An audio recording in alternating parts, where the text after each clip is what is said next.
हैं और बहुत ज्यादा फ्लड है, और अब ये कहा जा रहा है कि हम भारत से ट्रेड करना चाह रहे हैं, खास तौर पर जो सब्जियां हैं या वेजिटेबल्स उनसे लेने के लिए, क्योंकि यहाँ पे लोगों के पास खाने को नहीं है। मगर उसके साथ साथ आज ही DGISPR की एक ट्वीट आई और उसमें उन्होंने जो है सैयद अली शाह गिलानी साहब के बारे में कहा कि जी बड़ा उन पे जुल्म हुआ था, उनको ट्रिब्यूट पेश किया एक तरह का। मैंने आपको ट्वीट भी फॉरवर्ड की थी। क्या कहेंगे आप?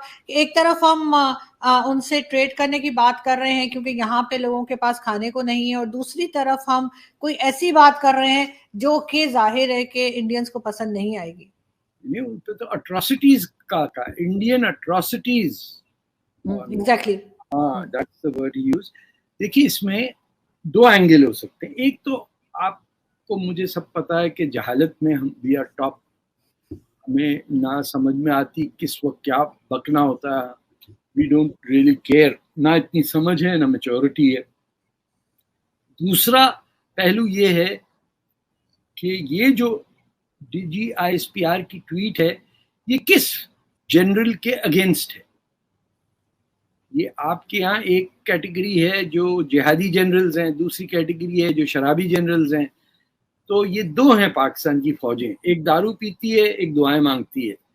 तो इनके बीच की टसल भी हो सकती, मैं स्पेकुलेट कर रहा हूँ कि जो इस वक्त एग्जिस्टिंग जो गवर्नमेंट है वो अगर चाह रही है कि हिंदुस्तान से ताल्लुकात बेहतर हों, ताकि वो बॉर्डर वहीं से मिलता है, टमाटर प्याज की बात कर रहे हैं ना, और कौन सी वहां से तोपे मंगवा रहे हैं इंडिया से, वो खैरात में जो मिलनी थी वो ना मिल सके, तो ये ट्वीट करके उस एंगल को सैबोटाज करने का, ये ना इंडिया को समझ में आएगा और ना ही मोस्टली पाकिस्तानियों को समझ में आएगा। But this is how the power play works in Rawalpindi for a very long time. And ये दो पहलू जो पाकिस्तान फौज के हैं, ये इनकी टसल आपस में रहती है, and each tries to sabotage the other. So it could be that game. I can't be sure. I'm merely speculating. दूसरी ये है कि आदत खराब हो आपकी, आप स्मोकिंग कर रहे हैं पिछले 70 साल से, तो अब सिगरेट एक हफ्ते में तो नहीं छूटेगा ना। पहला मिला आपने सूटा लगा लिया। तो ये आदत है गाली देना हिंदुस्तान को, हिंदू को, यहूदी को, इजराइल को, वेस्ट को, सुन्नी को, शिया को, अहमदी को, सिंधी को, मतलब हर रोज किसी पाकिस्तानी घराने में किसी शख्स को, किसी इंस्टीट्यूशन को गाली पड़ रही होती, वो कि इनकी वजह से हमारी आज ये हालत है। और फिर कहते हैं बेटा जरा वो बिजली के मीटर के अंदर पेंसिल डाल दो, वो चक्री घूमना, तो बिल का एक्सरे का पेपर भी लग जाता है। वही कहता वापसी में जुम्मे की नमाज नहीं भूलना, नमाज नहीं पढ़ता, अब्बा आप पढ़ लीजिए, अरे इस उम्र में क्या पढ़ूंगा मैं, घुटने मेरे दर्द करते हैं। ये बड़ी hypocritical as well as very sly and serpent like attitude है। How to undermine others, how to lie, how to never speak the truth, and that is why nobody trusts them. अब आप हमें क्या पता DGISPR की इस tweet के पीछे कौन है, कौन से जनरल ने किसको कह के ये ट्वीट करा दिया। अब वो दो पार्टियां वहां लड़ रही होंगी और आपके प्राइम मिनिस्टर को जो शरीफ साहब हैं उनको खबर जाएगी, उनका 1 घंटा इसमें लगेगा कि ये क्या कर रहे हैं आप हैं।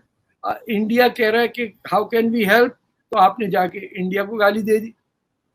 अब इंडिया में ऐसे कुछ दिमाग वाले लोग नहीं बैठे हैं कि समझ लें ये हो रहा है, वो भी हमारी तरह के ही हैं, उनको भी सिर्फ सरफेस पे जो चीज होती है वही नजर आती है, शायद ज्यादा नजर आती है, लेकिन ऐसी कोई उनके असरात नहीं है जिससे मैं कहूं कि they are smarter than us. बस ये है कि वहां जमहूरियत है तो निकल आते हैं लोग, यहाँ पे सवाल ही नहीं पैदा होता किसी अक्लमंद आदमी का ऊपर आ। मगर सर उनके प्राइम मिनिस्टर हमारे साथ अफसोस का मैसेज कर रहे हैं कि इतना फ्लड आया आपके यहाँ, इतना नुकसान हुआ है, एक मतलब इंसानियत दिखा रहे हैं, और हम पलट के ये भी कह रहे हैं कि हमें उनसे सब्जियां चाहिए और साथ साथ ट्रेड चाहिए, और फिर ये बात भी कर रहे हैं। तो भाई इंडियंस को तो नहीं पता है ना कि यहाँ 5-6 पाकिस्तान एक साथ चल रहे हैं। रावलपिंडी का अलग है, इस्लामाबाद का अलग है, इस्लामाबाद के ए ब्लॉक का पाकिस्तान अलग है, सी ब्लॉक का अलग है। हाँ, जिनके बच्चे अमेरिका में उनका अलग पाकिस्तान है, जिनके बच्चे अभी पैदा हुए हैं उनका अलग पाकिस्तान है। मौलवी का अलग है, मुफ्तियों का अलग है, शियों का अलग है, अहमदियों का अलग है। यहाँ तो ये वो मुल्क है जहाँ टीवी पे आके लोग कहते हैं पाकिस्तान में कभी किसी हिंदू लड़की के साथ जाती हुई नहीं, हम तो संभाल के रखे मियाँ मिट्टू को ऐसा 30 बार। अबे तू उसका बाप बैठा हुआ है वहां तेरे सामने, 10,000 लाहौर के क्रिश्चियन बैंकॉक में बैठे हुए पनाह मांग रहे कनाडा में, but because we think we are extra smart and we can fool the world, probably we can fool India too, who knows, वो भी हमारे मटेरियल के ही हैं। मुझे तो इसका डर लगता है कि इंडिया नेवर रिएक्ट्स। देखिए ना, बॉम्बे पे भी अटैक किया, इंडिया ने रिएक्ट ही नहीं किया, वो 200 आदमी भी मार दी, उसके बाद भी कह रहे हैं पता नहीं आए कहां से ये, अब कहां से आए, टेलीफोन पे सब बता रहा है वो, मैं यहां से आया। But anyway, the point is in our country anything, everything is a speculation, but an intelligent guess is that somebody wants to sabotage Prime Minister Sharif's approach to international affairs, his approach to trade with India. General Bajwa he has his own government जो foreign affairs में involved पड़ी हुई है, कभी UAE से बात कर रहा है वो आर्मी का जनरल, कभी पता he thinks he acts as if he is also the prime minister. और फिर और जनरल हैं जो चांद निकलने पे लड़ लेते हैं, you know, so we have multiple levels of idiocy that is currently happening.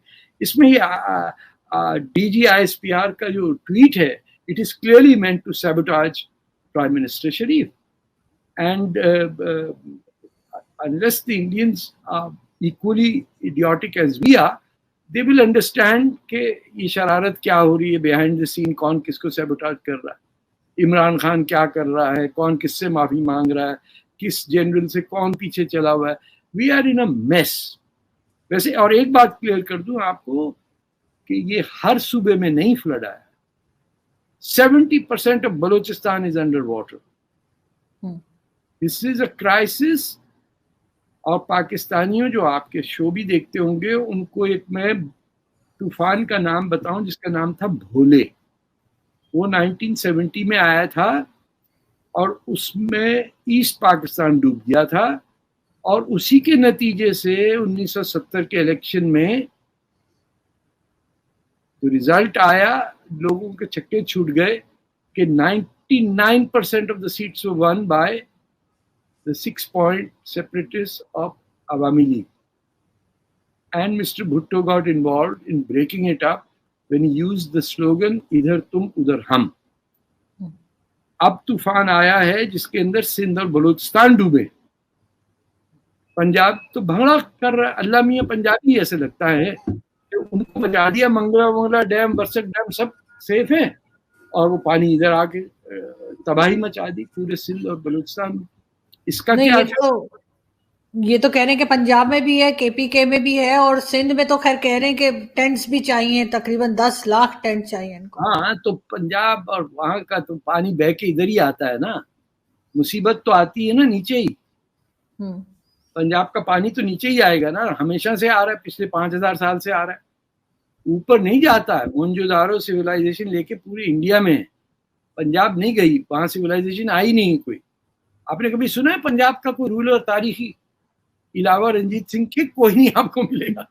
ये लोग सिर्फ खाना पीना जानते हैं और बैठ के राज करना चाहते हैं। कोई और बैठे, हम अंग्रेज की खिदमत करेंगे, यहीं से जाती थी अंग्रेज की खोजें। But that is, I don't want to digress. और पश्तूनिस्तान भी छोड़ दीजिए, वो भी कहीं जाके और मिल जाएगा। But when you want to destroy your country, this is exactly what you do, that you make the poorest people suffer the most, and everyone and his uncle who has children abroad takes a flight out, and you transfer money. Working class पैसे पाकिस्तान भेजती है, पाकिस्तान की ruling class जो है पैसे बाहर भेजती है।